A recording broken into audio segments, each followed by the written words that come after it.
We were talking off air, Fergus. I was talking about your book. I feel like I could fucking talk to you forever. I said it again. I'll stop. All right. I feel like I could talk to you forever, man. I really appreciate you coming on the show, and you're going to give our listeners so much. So I was talking about your book, Game Changer. I need to reread it. I read it when I was at Iowa. I have it. I was literally talking about it the other day with one of my athletes. Shout out Sam Reynolds. I love that kid. He's a great dude. My entire staff, Logan Fletcher, I was just talking to him on the phone today. He was excited that I'm going to talk to you. So I'm going to shut up and let you introduce yourself, man. To anybody that doesn't know you, I don't know how they wouldn't know you if they're in the strength and conditioning game. They should if they don't, but man, the floor is yours. And I remember, I'm going to shut up. Yo. No, thank you for having me. I think it's Cam we need to... I had Cam on. Yes. We could do, hey, listen, we could do it again. He said we could do this again. We could have with Cam? Yeah, let's do it. Let's do the real deal, man. Yeah. I've never tried it, but we can have more than one guest. We could do this. Like great. Round table. Hey, I'm gonna write it. I'm writing it down I'm gonna text Cam right now. You guys go. Yeah, I'm gonna text because Cam reached out to me after I'd written Game Changer. He sent me an article. He said, look, I've taken some of these ideas and this is what I'm doing. He was with Joe DeFranco at the time. Yeah. And I said, hey, there's a few things to tweak. And he had written this huge long article. I said, Cam, this actually would be better in a small manual. And sorry to interrupt. You sound like Kier talking to me. So perfect. So he said, look, I said, would you like to put this into a manual and translate it specifically for football? And so that's how he started. That's how we ended up writing the process together. He did a huge amazing amount of work books. on it. Again, I'm going to interrupt. Amazing books. Yeah. Buy all four. I haven't read the fourth. I've read. I'm going to interrupt you again so people can see it. Look, I got 1 and 2 right here. I got 3 in my work bag. I got 4 on the desk. Buy the books. So that was the reason. Like Fernando was saying earlier. Game Changer is a huge book to get through. It's one that you dip into every now and again. But we wrote the process exactly like you described, Justin, that you could throw in your bag and that you could take with you. And then after that, then I basically recorded everything into a team sport masterclass because I had so many presentations, so many notes, so many examples, looking back over, like just like you were talking about, Fernando, moving from soccer to rugby to the NFL to college. Then other presentations I would have, I would put a lot of presentations together for coaches who are looking for consulting. You get an NFL coach looking for a week. How do I schedule my week? So I wanted to put those together and show them. Darn right you did. You're darn right you did. What Cam was great for was the questions he asked. And as you know, when somebody asks you a question, you have to explain something to them. It makes you really clarify it in your own mind and use the right language. And so that Cam's been brilliant for me. Hey, this isn't right. That doesn't make sense. Okay, maybe I am wrong, or maybe I'm not explaining it right, or maybe there's a better way. And so, I'm delighted to see Cam go from strength to strength. He's a great coach, even better person. Cam and I talked for like an hour and a half, and it could have kept going. We both admitted that. I mean, it was just so easy to talk to him about. And like you said, we were originally going to talk about, just specifically like his sprint profiling stuff, or, and then we kind of dug down the rabbit hole of how you can help go college after being private. And I mean, like I said, you're right. He's unbelievable. And you two together, an amazing match too. And like, that's why we've had you on both separately, for Strength Coach Network. So the idea of bringing you both on at the same time sounds like a no-brainer to me. Without me just, continuing to prod right away with all of the questions, is there anything that you're kind of, working on and you want to talk about before we kind of dive into anything, or, what are some hot button things in your mind? No, mostly for me, at the moment, I get a lot of people come to me with problems more so, so it's really the things that are topical with coaches. So like Les Spellman had a question the other day, get on the phone with him, or Cam had a question. You got different coaches, NFL coaches, maybe head coaches, scheduling. ACL injuries or another one. Yeah. Then turf is another thing, like you mean. So Let's talk a lot about of it, that. Yeah, let's a lot talk of it about is that. Yeah. the turf.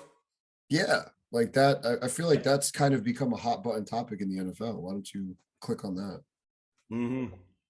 Yeah, so one of the biggest mistakes that is made with, there's two really important things I think to take away. One is the crossover for the athlete moving from one surface to another because of the impact. So the give in the surface. So if you're moving from turf to the field back and forth in practice, there's a huge change on the tension, particularly in the Achilles. So you've got a lot of give perhaps in grass. And if you're making those changes all of the time, or you maybe practice for a few weeks, the weather changes and you go inside, you have to lower the volume that's being done so that the athlete can slowly adjust to the change. The other big difference is the give, is the traction. So most people just focus on measuring the hardness, but there's also a traction in the surface. And it's the opposite of what you expect when you look at the safety of cleats and studs. I did a lot of work on this when I was in rugby, and then even at Michigan, because we had both. You actually want either the surface or the footwear to fail at a critical point. You want the athlete to slip. Otherwise, it's going to be the ankle or most likely the knee that's going to go. Like what do you want? What do you want to tear, the ground or the ACL? You know. Now there's a fatigue factor as well. If you've got a fatigued athlete, something's going to go. But so most players look for longer cleats for better grip, but you actually want the opposite in many ways. You want a footwear that has grip, but at a critical point will fail. So you don't want the footwear glued, because, like I said, something up the chain is going to go. How do you handle that when it's rainy or muddy? Like, what would be your advice to people, hearing that advice and they're like, okay, great, we play in Seattle or a rainy area of the world, and they have to deal with that, and it's a different surface there too. Well, actually, the surfaces that are wetter are in some ways safer. The only difference is if you have to go and do a lot of work now on softer ground, the ankle has to take a lot more load. So you're going to get a slight overuse, and particularly around the Achilles, because when the heel hits and it rotates, there's going to be a lot of force, a lot more force. So it's not really whether it's soft or hard. It's always the change. It's like in strength or speed. It's not whether you do a lot or whether you do a little. It's the gap in between. That's when something goes or starts to accumulate.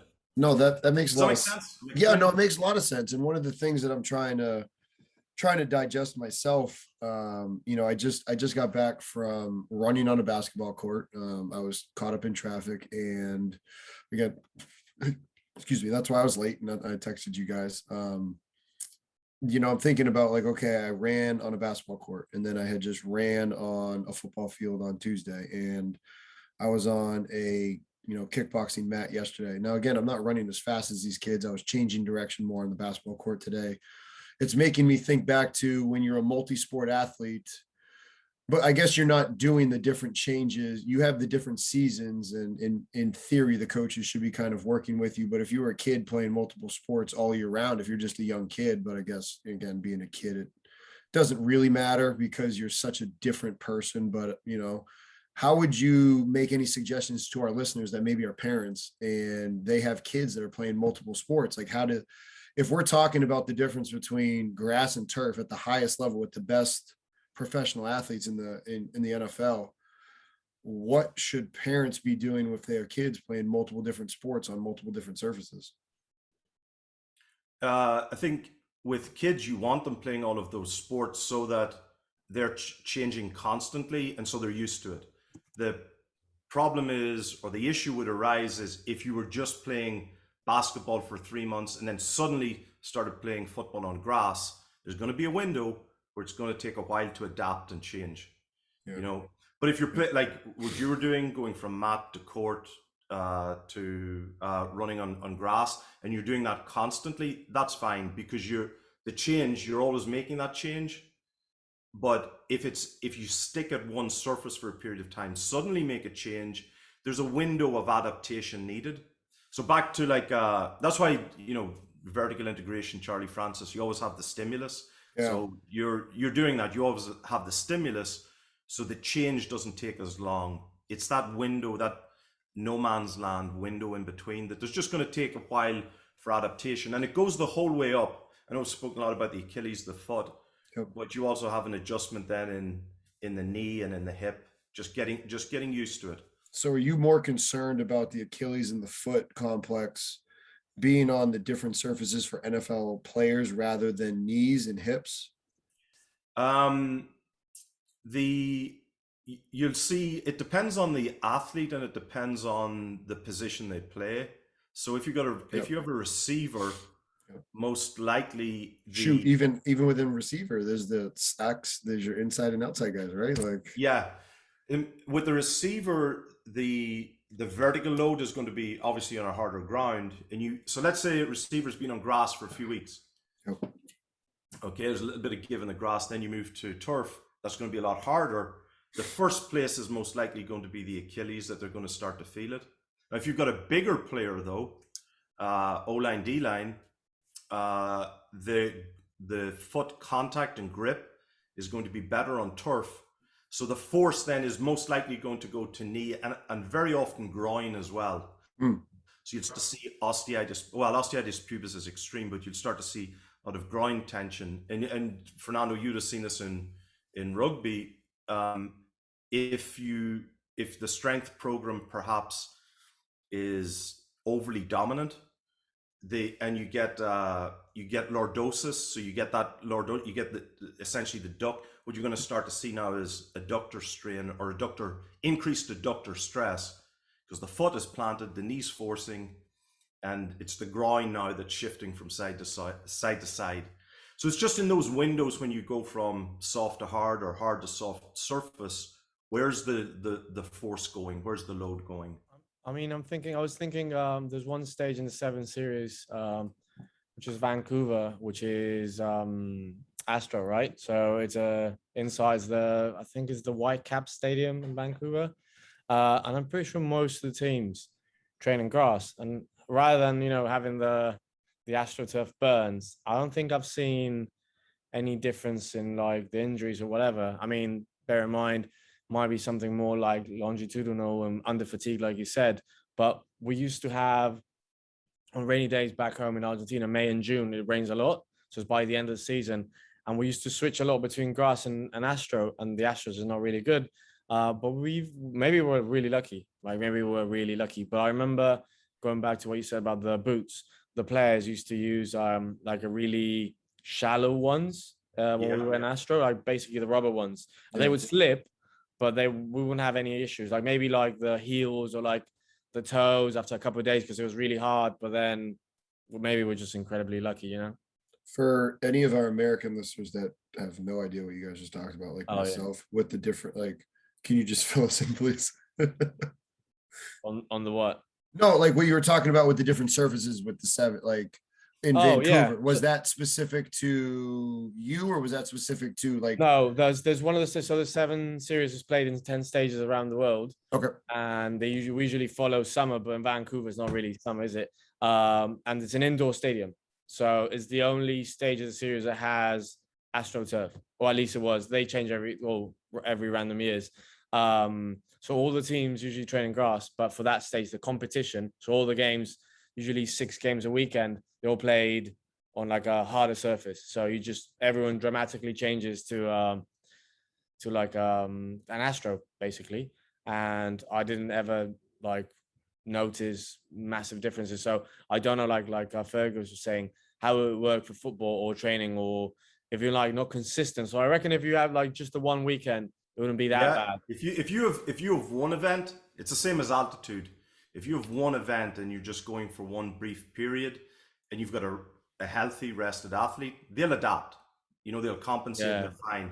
But now if you were to stay there all week playing games, you know, consistently, and you just come from one, then you might start to see different issues. It's just being aware of, if you start to see a particular injury or issue arise, okay, start to problem solve what might be causing it and how can we manage that? Well, reduce the volume to begin with, you know, and start to ease the athlete in. Yeah, and maybe there's other things that sometimes, you know, sometimes you just take you're too serious about what you've done, thinking you're a genius, but then there's other things that factor in by coincidence that you don't even know. So, for example, Vancouver is usually the second tournament in that stage, so they get played in pairs.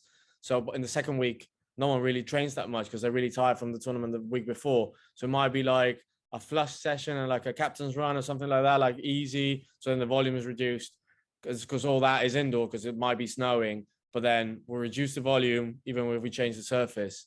And you do get that sort of like one punch effect. So like you said, altitude, heat, or like, so if you just get there and do it, because they're prepared athletes, right? So their bodies can take like that immediate change. Even some of the new athletes that we get, their best tournament they ever get is the first one. Because they're not ready for it, but they're just reactive and the adrenaline's there and the novelty's there. But then as the season goes, you really see if they're good or not. Like one thing is to get there, the other thing is to stay, like be consistent, right? So I think the body and the mind work together in that and in emotions if we want to do the whole thing.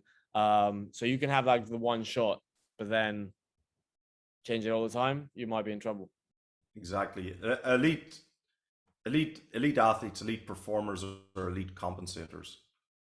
Oh, I mean, absolutely, 100%. I could not agree with you more on that. And you know, listening to you guys talk, and you know, Fernando, your comment to him made me wonder, like, I feel like everybody quotes you and you know is talking about the 4 coactives or the 5 coactives because of you. What was the genesis of that? How did you do that? Because it is a great foundation.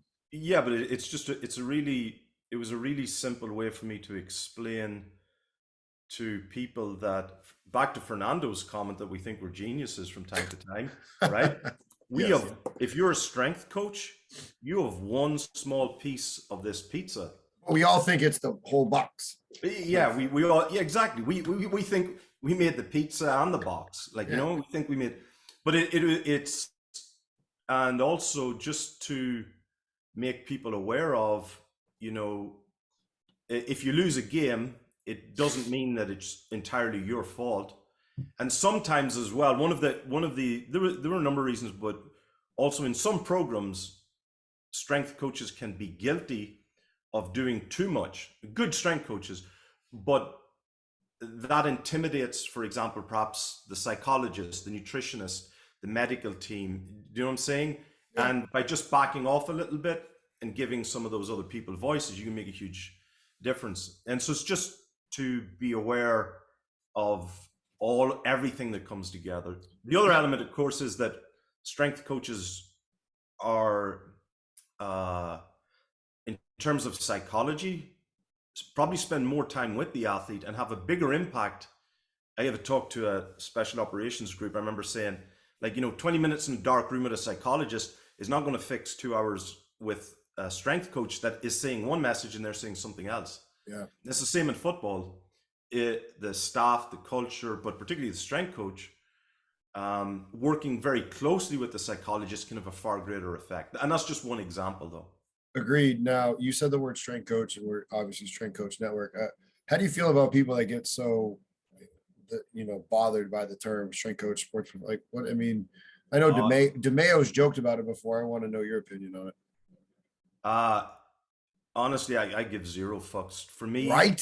For me personally, who cares? But for me personally, right? And I used to start talks like this. The very first line I used to say was, "I don't give a fuck about anything other than winning games." Yeah. Now, if you tell me that we need to get a better bus driver and that's stopping us from winning, I'll drive the bus, or I'll figure out. You know what I'm saying? And Fernando, so we got a title for this one. I don't Driving give the a fuck about bus. any. Yeah, driving the bus. I don't give a fuck about anything but winning. Done. Who's like- driving the bus? And we'll just like- get like what's that movie that Keanu Reeves when like they can't stop the bus? Speed. You know, yeah, we'll get that. Speed. We'll get you driving there, like Photoshop you like in the wheel.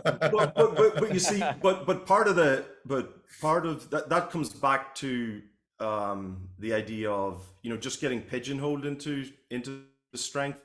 That I remember asking, you know, one time you get in the bus, you go into the stadium, and there's no water on the bus, and everybody's going, oh, well, that's whose responsibility is it? It doesn't matter. You know, these are the tasks that have to be done, and we as a group have to put them together. But I would do it. Actually, I think it was Dan Paff actually was talking about this week. I personally, if I was over a group now, I would just give everybody under the performance director just the title performance coach.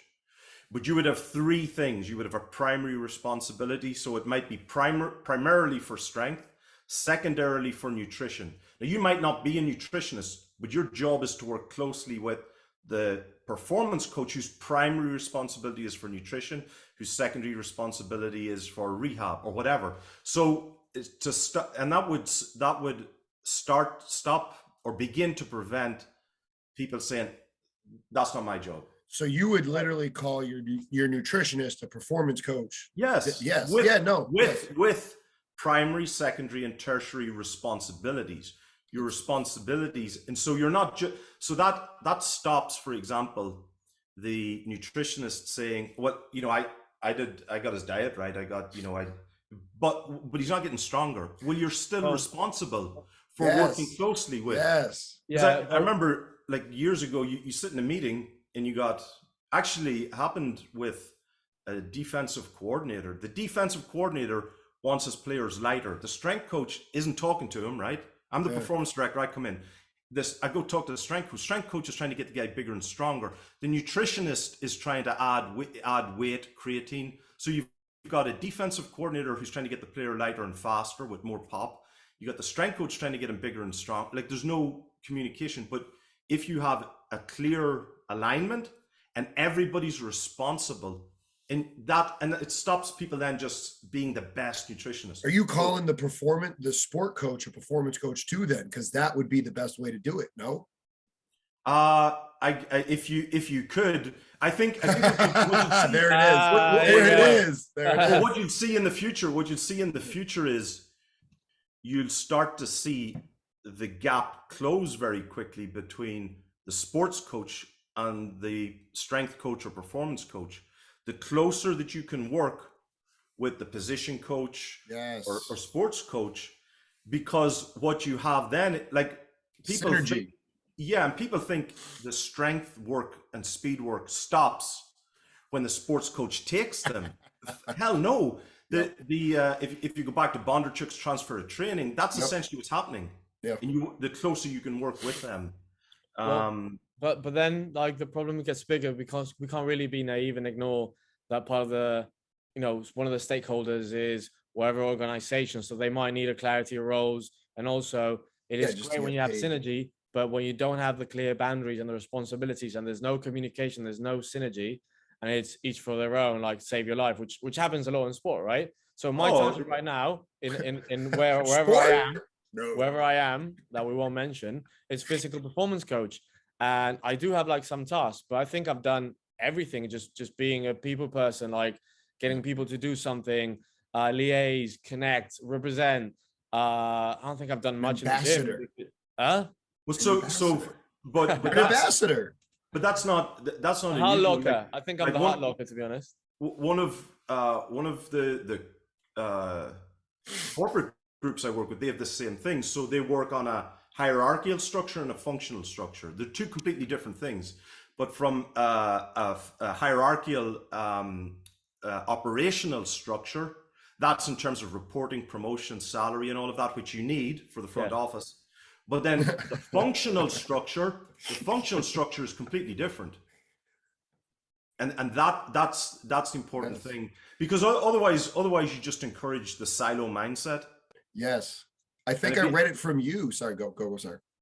It doesn't matter. Like, you mean, it doesn't matter whose ideas it is. Yeah, no, but what I was gonna say is, I think it was you that I read it, but it was like the notion that the strength coach doesn't care as long as they're strong. The defensive coordinator only wants them to not score points, and it's the notion that the head coach is the only person that actually wants them just to win. The head coach just wants to and if you can just have that mindset, and I'll never forget that on, again, a team that I worked with was 12-0, had an undefeated regular season. And I talked about this with the guys that I work with now. Like, look, there were some games team won legitimately. What was that score? 10-6, right? Like, are you kidding me?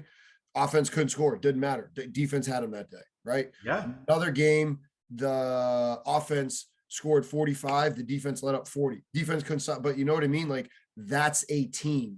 You there you go. Don't have, like, again, the whole idea that it's, oh, we're going to be all defense, or all, like, no, there's yin and there's yang, and then there's like, but then if you can get everybody that wants to just win, and it doesn't matter because everybody's a performance coach and it starts at the top, then maybe it's the owner, the AD, whatever. If they can just be like, hey, like, you're right, Fernando and Fergus, you're both right. Hey, org chart, this is what your title is officially through HR, blah, blah, blah. But listen, this is what you are. You're a performance coach.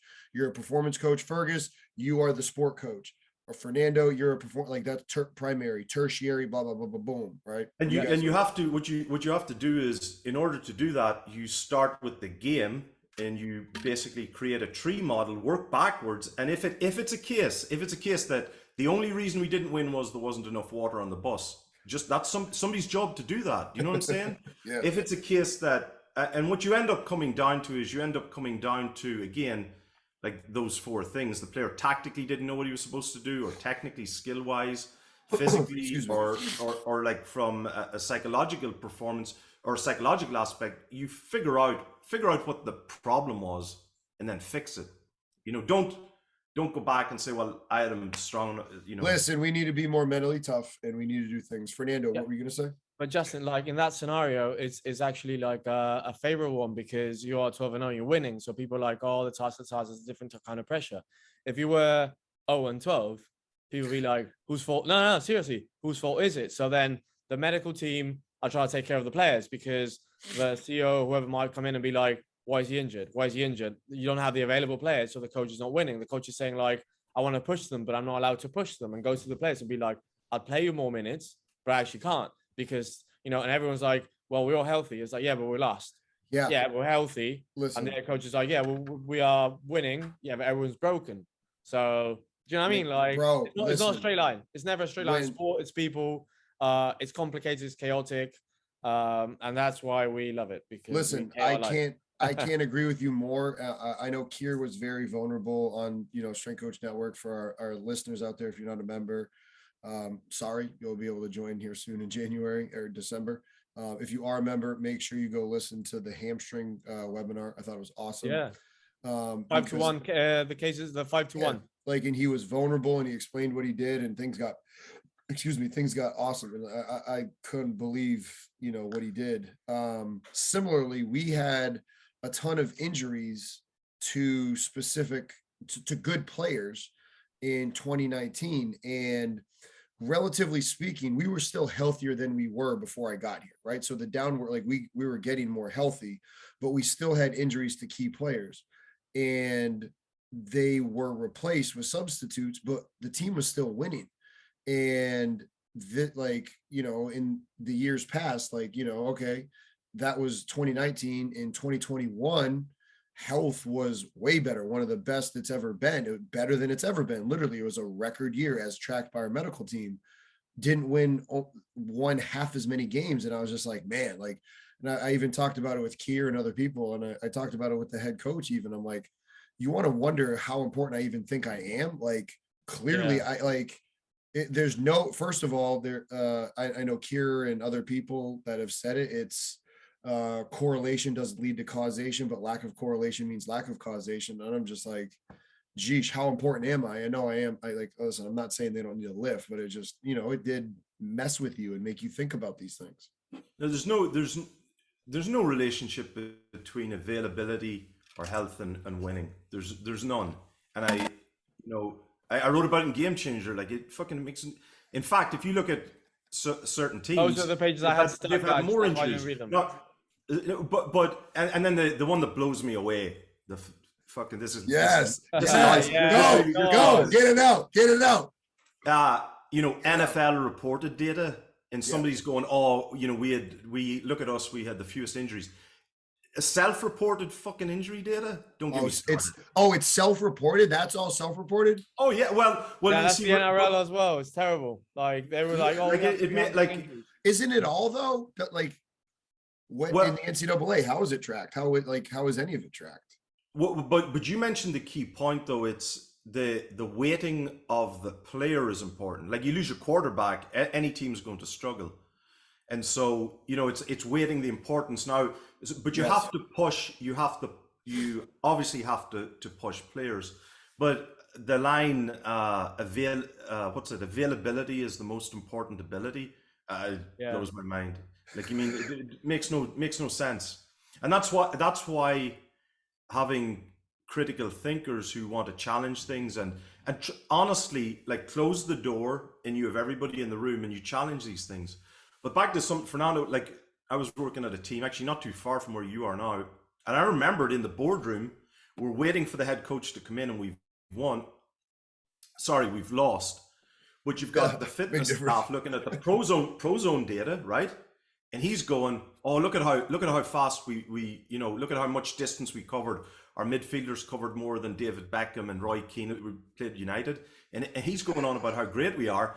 And this older assistant coach is sitting in the corner. Yeah, because they were running around like headless chickens after those great players. Yeah. So, but what'll happen is on a day that you win, everybody will come in. And if you have a insecure, siloed mentality, strength coach is going to go, the day we win, I did my job. On the day they lose, he's going to come in and point the finger at the medical team or point the finger at the nutritionist or psychologist. Actually, usually what will happen is you'll point the finger at the person who's not in the room, blame them. That's the easiest one to do. That's the ego. That's the ego and the communication. Because I see, like, you can see in any profession, really. It's just about people, because you can be a nutritionist and like argue that 90% of the goals get scored in the last 15 minutes because people are dehydrated. I've heard that before. And I'm like, yeah, they're dehydrated. They're probably also like in urgency to win. Urgency to win. Yeah. They understand tactically. Tired. I think again, or the opposition spent the first 20 minutes running their nuts off trying to chase players. So by the time you get to the end, but that's why you need to have the phrase that I use is that it's nobody's fault, but it's everybody's responsibility. Yeah. Yes. And if you have that approach, and you with one of the teams, we called it a circle of trust. It was only within that group of people, and it didn't matter whose fault it was. It's our responsibility to fix it. I don't care it's not about pointing fingers. We need to figure out how to fix it. And and that's if you've got a group of people like that who want to solve problems, you're unstoppable. Well, and you're in a really good place, and you should never leave your job. Because that's absolutely like having the trust, the honesty, and the respect, like those three values that sort of like be like, hey, we're in this together, let's solve problems. That's the mindset that you're looking for if you were to start an environment or like forge an environment or whatever you want to call it. Just be like, hey, how are we going to get through this, rather than thinking it wasn't me. I always tell people, whenever you think that you are not that important or that what you do doesn't matter that much, wait until you fuck up. Ooh. Oh yeah. I remember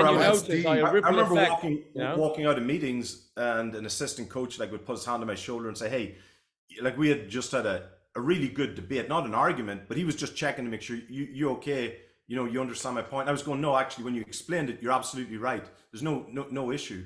Like, that's what you want.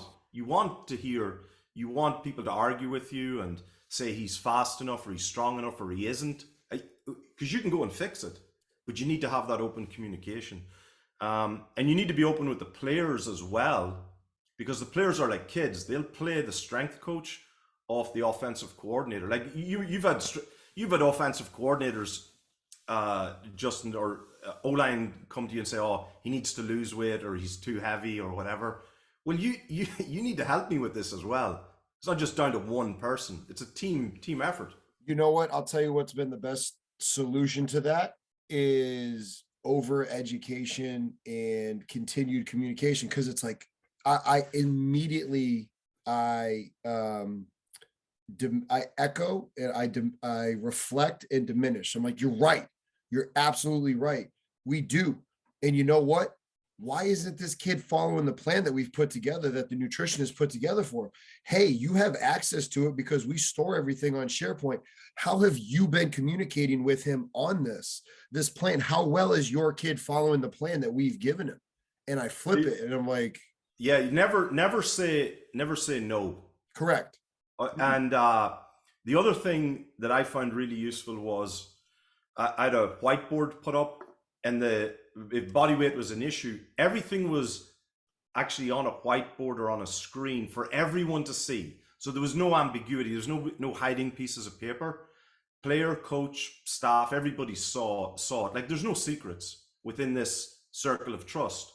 It's just out there. It's open. We're not trying to hide information or hide. Yeah. We're just sharing. We're talking. Yeah. That's it. We are talking. There might be passionate moments, but we are talking in a safe place. This is where we're supposed to disagree. Once we leave this room, we are aligned. Yeah. And if for example, nutrition is perfect, right? Let's say it's the best nutrition program. Brilliant. Now the nutritionist can come and help the strength coach. Do you know what I mean? You free up a resource, or vice versa. What do you need? How can I help? It's not, and don't just stay in your lane and go, do the Pontius Pilate thing, wash your hands and go, I'm fucking out of here. I got my job done. Or the other one, I remember a strength coach, a really smart guy, good guy, but he would watch a game and he would see a player like tackle another player and he'd go, yeah, there you go. There's the power clean. That's no. Oh yeah. Oh no, yeah. We're not even going to go down that rabbit hole. All right. So one of the questions I have for you is, what was the biggest lesson at each stop, whether it's one or two? I mean, I don't want you to have to try to just pinpoint it to each, but you have your 57 lessons book too, but like, what were some of the lessons?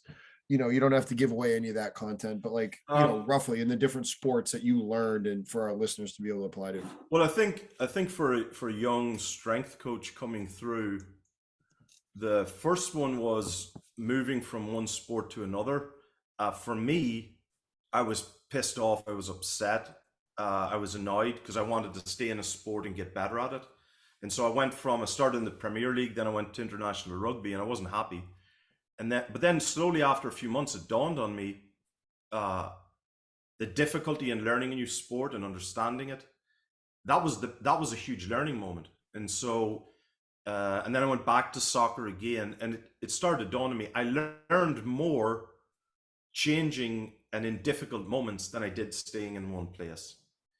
And it's so uncomfortable and it's so difficult.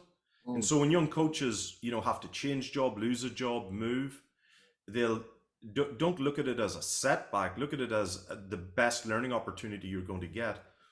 The other big thing for me was when I started, there wasn't.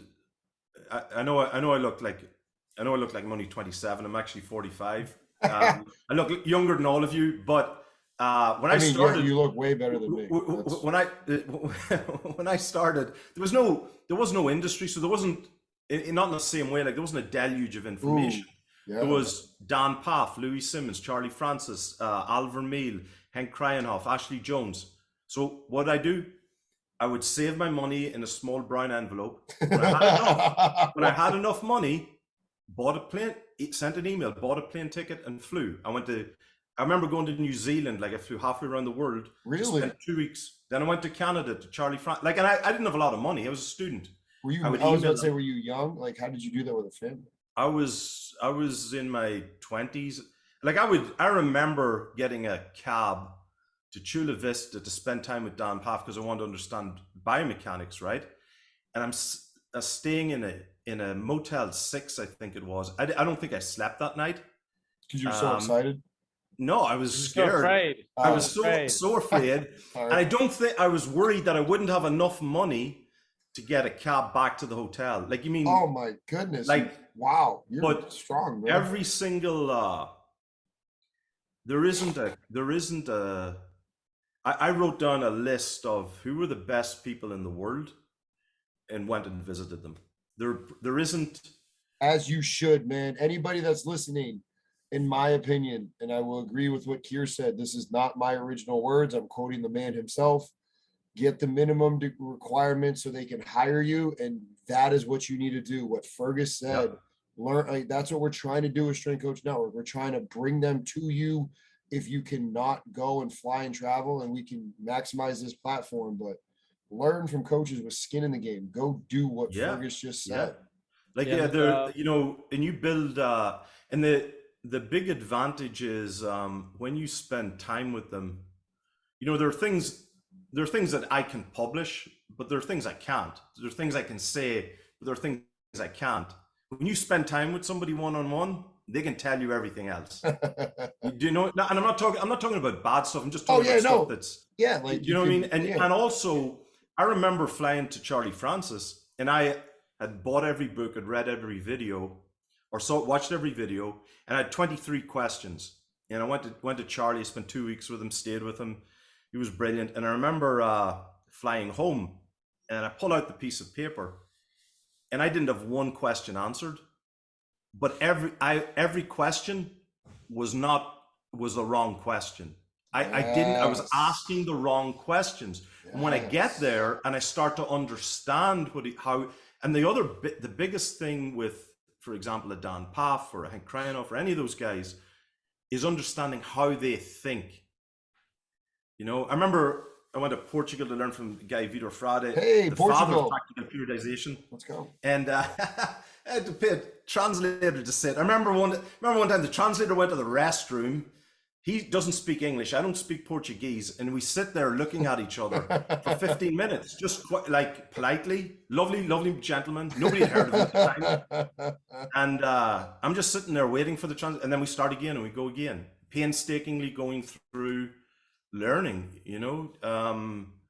but find people with skin in the game. And the two questions I would always ask is, who have you learned from, and what have you read, and who have you learned from? Those are the last two questions you want to ask, and then so find the people that they have learned from if you really want to know. I mean, that sounds a lot like Fernando. That sounds a lot like what we did with Jeff Moyer, and how he was talking about, be what's new is old, and how, do your history lesson in strength and conditioning. And it sounds That's like a great that. line. Yeah, right. Like, do your history lesson. Yeah, because what you'll start to notice, are eventually the same 10 or 11 names will come up from different pathways. They'll all come back to 10 or 11 names, and those are the people you need to learn from. No, 100%. And like, that's where you start to dive down those rabbit holes, and you start to be like, hey, these people were like really influential. And then that's how you can start to, give people credit where credit is due. And that was kind of Fernando's biggest thing, was like, give people credit where credit is due. Don't say you're creating something that was talked about a long time ago. Like, study the past, honor it. And it sounds like that's exactly what you're doing right now. You're coaching the coaches, right? Like, that's something that I remember. Gosh, why can't I remember his name? He was a strength. Chris McCormick was talking about how great of an influence you were on his life, helping him learn how to be a better coach, to coach the coaches and manage and do all that. Can you talk about but not to take, I don't want to take credit run with it because like I said, guys like Ashley Jones or Louis or Alvar Meal or Dan, like they help me. You have a duty to help others, and there's nothing that I've created that's original. But the one thing I did not have was, I couldn't find a resource for team sport. So I want to win in team sport. I don't want to be the best strength coach. I don't want to be the best sports scientist. I don't want to be the best nutritionist, psychologist. I want to how do I pull everything together and win in soccer, rugby, NFL, college? That was what. I remember going to Australia. I went to Australia 2 or 3 times to learn. And you go to AFL clubs, rugby club. I would go anywhere. If you told me that there was a painter who could teach me something, I remember going studying color. Went to find the three best vision experts. There's a girl, lovely lady called Gail Stevenson, who worked with Manchester United, and going to spend time with her to learn, to understand how colors impacted, colors on jersey design impacted vision. What was the important things and what weren't. Like, I would go anywhere to learn. If I could improve a team, I would go anywhere. Listen, I 100% agree. Oh, go ahead. You're going to say something. I was going to say the fascinating thing about team sports is that how everything just it's kind of blurry, but it all mixed up in a very unique combination. So you're talking about knowledge, right? But when you're part of a team, experience, like life experience, not necessarily what you can do as a strength coach or as a nutritionist or whoever you are, is also what you bring into the table, because onto the table, because it's relationships, right? So talking about not necessarily people just sometimes force it to go through painful experiences because what am I supposed to learn? It's like you're not going to become smart because you sleep in your car. It's what gets you to do whatever you have to do. It's the sacrifice. So there's several lessons that you can only learn from pain and suffering and sacrifice, but it has to be worthwhile. If I just go in the worst human possible condition and I sit there and I wait for knowledge to sink in, it's not gonna do that, right? So it's not forced. So learn, put yourself in this is the end of the world situations, and like different pressure, personal pressure when you have someone in charge, or someone above you, those different things, those unique combinations you'll have as a person, and also what makes you fit in one team and not in another, or in one sport and not in another. Right. So that genuine process about becoming a professional. And the other point as well, Fernando, you made two great points. One is that often people find themselves in poor environments, and there's one guy now in the NBA, another in the NFL, and I remember I was mentoring them, but they were calling me. They were in difficult teams previously, and they were not happy. And I remember saying to both of them at the time, "Look, guys, I know it's tough, I know it's difficult, but there's so much around you to learn how not to do things. Don't stop sitting there thinking that you're not learning.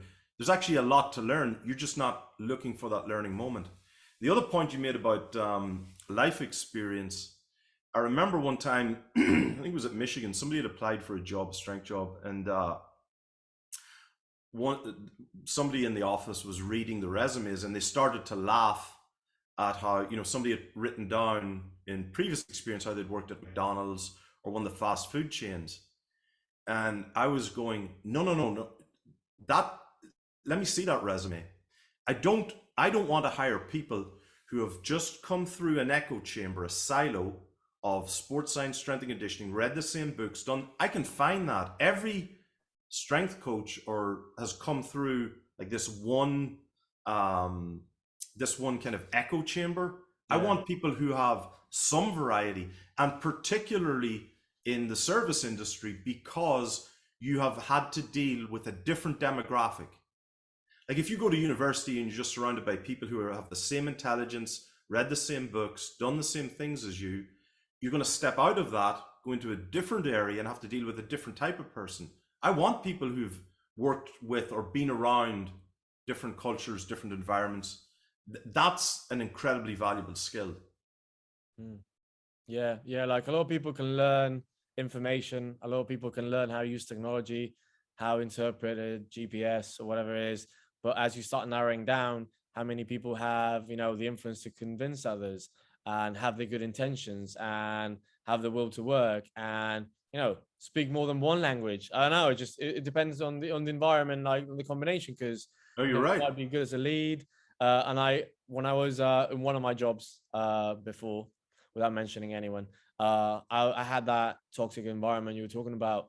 And then one day I read this sentence that said something about maturity or being a grown-up is about being able to take a good idea from someone you don't like. Like you hate this person, he's terrible, but he's actually right in that one. So yes. If you're able to see through that and grow through that, then you're an adult. Yeah, and I remember learning that lesson myself and thinking, there's certain people who, thought were just a pain in the ass, and going, hang on a second, hang on, get out of your comfort zone, read and study what they're saying, because to your point, they actually might be saying a lot of good things. It's your ego getting in the way. Yeah. And that becomes really important. You know, the other thing too about strength and conditioning, it is all opinion. 100%. I mean, so is like, I don't like when sport coaches are like, oh, this is why they call it practicing medicine, because they're just practicing. It's like, you literally have sport practice. Like, what are you talking about? Like, it's all just guess and check. Like, literally, it's guess and check. The other thing that so when I worked in the Premier League and when I worked in rugby with Wales, we were doing heart rate monitor. We had GPS on every single player. We were doing touchscreen. We were looking at correlations with injury and whatever. I didn't share a single piece of information because to me it was a competitive advantage. If you're trying to win games and you're doing something special, why would you share it with anyone? You want to beat everybody, and you're not going to go and share it. That's the other reason you need to go to the coach who's doing something in practice and learn from people who have skin in the game. Yeah. No, you're not going to learn it on Twitter, you know? No, I mean, that's not the forum for it. I mean, even this, like, again, this is a little bit better because we're at least face to face and we can talk and have our conversations. But like you said, having those really personal conversations when you go and meet people and you do things face to face is why, I mean, that's why networking events are still relevant, right? Like, well, if you go to a conference, you'll get more value in the networking. Yeah, than you will in that room. Yeah, like, you know, 10 more ways to box squat, or I can stand outside and talk to a strength coach, have a coffee or a beer with him, and say, hey, I'm having this problem. Oh yeah, I dealt with that, you know, 2 years ago, or I've had like 3 groin injuries. Have you ever come across groin injuries? Yeah, 4 years ago when we changed this in our program. You know, so that's why Fernando said it's about relationships. Oh, 100%. It is getting close to the hour. I want to respect your time. We have about 4 more minutes till the top of the hour. Is there anything, again, like I said, that we talked about that you're like, man, I thought about this, we didn't get to talk about it? If not, we always leave it with, you know, where people can follow you on social media. That way they can continue to follow you along your journey. And also, so we just like hook him up again. We just can like add a to be continued. So yes, because, okay, so yeah, get Cam. Cam said he'd do it. I wrote it down. I was waiting to say it later. Cam was like, hey, we have only done it once. So Cam's going to do it. Strength Coach Network, second time ever. Fergus and Cam, same place. Boom, you got it, people. Yeah. No, I think there's some brilliant coaches out there you can learn. You can learn from anybody. I think as well. I think one of the things to encourage coaches to do is also look outside the industry, get ideas, you know, inspiration from so many different areas. I remember doing NLP in a sales course because I wanted to learn how to sell broccoli to a player. Like, you mean, like, I know you're laughing, Fernando, but it's true. Like, how do I convince a player to do something? Like, and why can you sit in front of a player for 40 minutes lecturing them about something? They'll go home, watch an advert, and buy a new Mercedes within 5 minutes of a brilliant advert. Like, how does that work? No, I love it because since I moved here, I have access to books, and that's a different story for some other time and back in my home country. But all the books I bought have nothing to do with sport. Like, I bought the other one the other day, was Dave Grohl's The Storyteller, and I'm like, this guy is awesome at what he does. I want to he's part of Nirvana, you know, like he started a band that's, you know, made a dent in rock history. I wonder what he has to talk about, you know, like, and that has nothing. Yeah, I've got reps, you can't see it here, but I have over 1,000 books here, and I don't think I haven't bought a sports book in I don't know when the last time I bought a sports book. Not like, you mean, there are really good ones, but there comes a point where you need inspiration from outside of just that. Now, the number one inspiration you do need if you're talking strength and conditioning, continuing education, is Strength Coach Network. Let's not forget that. Oh, for sure. Yeah, that's the only one thing I'm certain about in life. Yeah, but you have to have a place where you can come back to and bounce those ideas around. And that's why we have Strength Coach Network. So you can talk people and you can, it's like not only, you have your forum, you have the ability to connect and net. Like, again, there's a reason why we made this, to have it that one-stop shop. Hey, we're so open that we even have people that say different things. We And we all- have we have reason for each disagreements. other, Can you yeah. believe it? There are disagreements and nobody gets that mad. It's nice. You mean like even disagreements about plyometrics or about? Oh, believe it or not, we will. Yeah, and we'll be like, well, what is your actual define? What's your definition of? Because Oh my god! but like some people don't like. Again, I'm trying to be nice and be like, hey, that's actually not a plyometric. Like, let's start there. Like, let's just trying to, again, be polite and like help people out. Coach the coaches, like you said. Yeah, and then sometimes you end up seeing sometimes it's like watching two drunks fighting over an empty bottle. It actually doesn't fucking matter. There's a bigger problem here. You know what I mean? And you just end up making soup in a basket. But again, that's 2 great ones in a row. Like, he's on fire, like bang, bang. That's but that's the value of having those forums and the ability to debate with people, which you don't get on Twitter in the same way. Like, when you've got a forum where people can share ideas and expand. So keep doing what you're doing, guys. I appreciate that, Fergus. Thank you very much for taking the time to talk to us. Thank you for having me. And we will we'll be in touch once we I'll text you and Cam off air to get this thing scheduled. Best of luck, Fernando. Bye. Justin, take care. Thank you. Congratulations on making it to the end of the video. Why don't you celebrate by watching more videos just like it? You can also help us on our quest to placate the algorithm gods by liking, sharing, subscribing, and commenting. Thank you.